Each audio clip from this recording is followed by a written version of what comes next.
বাংলাদেশের চলচ্চিত্র অঙ্গনে নতুন করে আলোচনায় জনপ্রিয় অভিনেত্রী পূজা চেরি রায়। আসন্ন ঈদুল ফিতর উপলক্ষে মুক্তি পাচ্ছে তার নতুন সিনেমা দম, যেখানে প্রথমবারের মতো তিনি কাজ করেছেন আফরান নিশো এবং চঞ্চল চৌধুরীর সঙ্গে। ইতোমধ্যেই সিনেমাটির টিজারে বেশ ভালো আলোচনায় এই অভিনেত্রী। তবে শুধু সিনেমা নয়, ব্যক্তিগত জীবন নিয়েও এখন আলোচনার কেন্দ্রবিন্দুতে পূজা। সম্প্রতি একটি বেসরকারি টেলিভিশন চ্যানেলের পডকাস্টে অংশ নিয়ে তিনি প্রথমবারের মতো প্রকাশ করেছেন একটি গুরুত্বপূর্ণ খবর। পূজা চেরি জানান, আমি এনগেজড। তার ভাষায়, আমি সত্যটাই বলবো, আমি এনগেজড। এই প্রথম আমি এই কথাটা বললাম।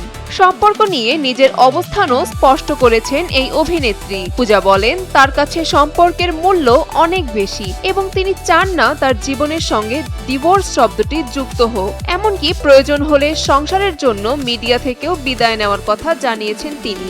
বিয়ে কবে, এই প্রশ্নের উত্তরে পূজা বলেন, মানসিকভাবে পুরোপুরি প্রস্তুত হলেই তিনি বিয়ের পিঁড়িতে বসবেন এবং পারিবারিকভাবেই আয়োজন করা হবে সবকিছু। সময় হলে সবাইকে জানিয়ে বিয়ে করার ইচ্ছার কথাও জানান তিনি। বিয়ের পর অভিনয় চালিয়ে যাবেন কিনা এ প্রসঙ্গে পূজা বলেন, যিনি তার সঙ্গে এনগেজ তিনি খুবই সাপোর্টিভ এবং মিডিয়ায় কাজ করা বা না করা সম্পূর্ণ তার ব্যক্তিগত সিদ্ধান্ত।